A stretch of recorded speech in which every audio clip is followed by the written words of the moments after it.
sometimes after you've chosen internal medicine, you are going to have times where you're questioning whether you made the right decision or not. And it is always reassuring to hear that there are a lot of upsides to the decision you made to do internal medicine. And so let's read about some of them today on Reddit. So current IM seniors and attendings, what is there to like about general internal medicine? Zosin1 says, I think internal medicine got slightly more respected during the COVID pandemic when orthobros and anesthesia actually had to be pulled in to manage these patients as primary.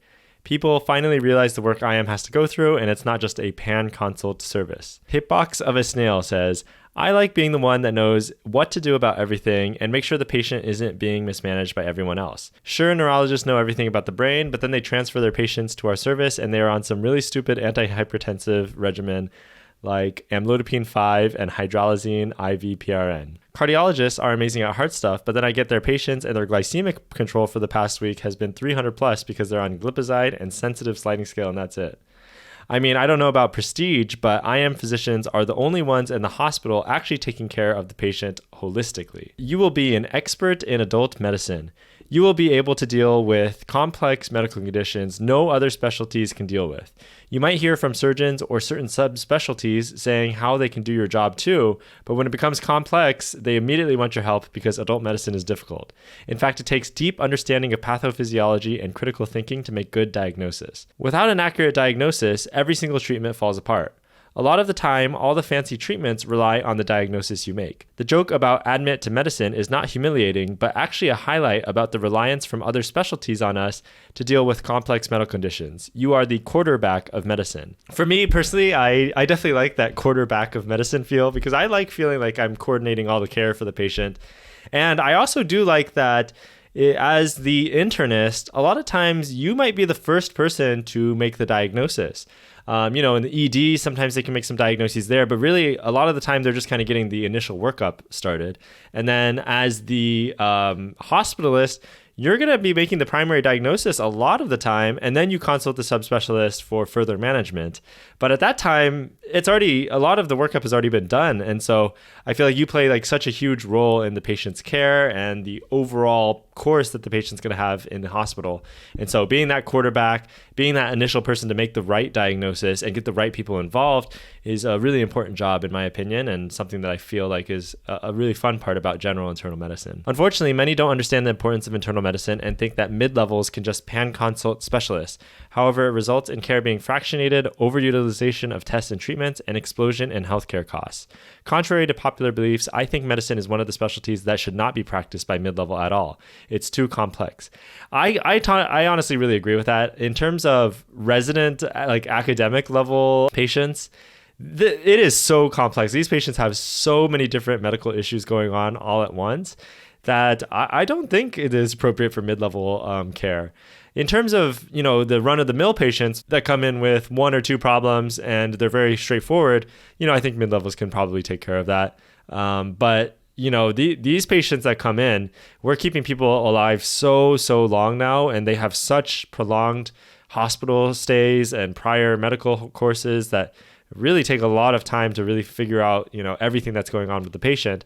It's a very complex situation for sure. IM is taking care of the patient as a whole, which other specialists don't do. It's helpful because, the patient's organs don't live in separate boxes. Also, I love how internists, especially at smaller and mid-sized hospitals, just know so much. Like 1 second you're asking about a stroke, and then next some cardio, and then some IBD and some diabetes, all in the same patient, and they know what to do. And they're amazing as consults, perfect for younger doctors to learn from and receiving some patience in that process. Yo up. Don't give an F about status or social standing or prestige of a specialty. Do whatever you love, and you won't give a damn about others' opinions because you're so busy being loved by patients and nurses alike for your hard work and commitment, not to mention your genuine passion. I think there comes a point when you actually start becoming a doctor even by yourself. And at least me, that wasn't happening till I was senior, so that's something to look forward to. I agree with the other poster. IM is a real specialty/specialist on its own.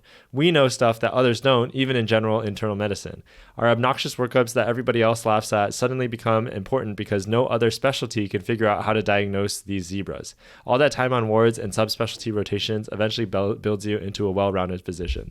In addition to primary care or hospitalist, if you're attracted to med ed, hospital admin, quality of care or health services research, policy advocacy, you can do a fellowship in general IM that gives you dedicated time to pursue one of these goals.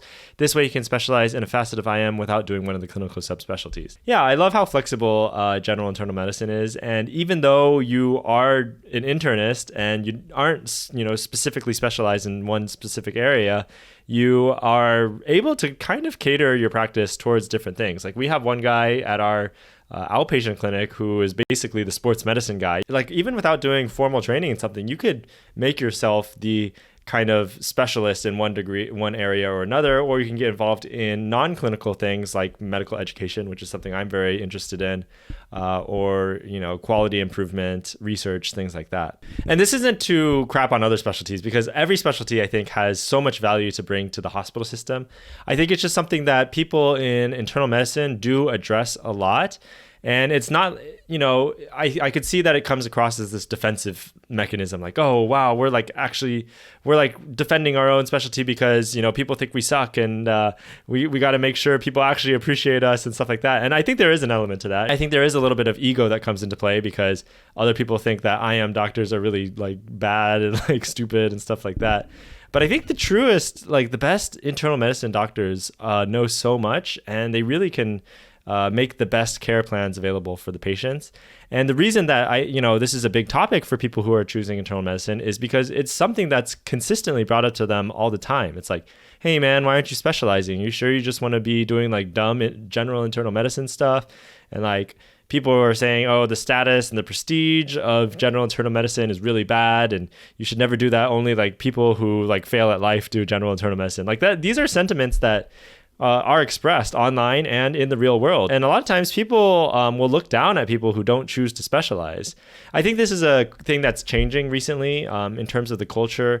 I think people are starting to realize that lifestyle is, really a huge priority for people, and that internal medicine gives you so many benefits while not making you have to delay your life further and do more specialty training. I think there's a big trend towards more people choosing hospital medicine. And so this is why this is an important topic to address, because I'm sure many of you have received kind of the same pressures from people in your life who were like, wow, are you sure you don't want to specialize?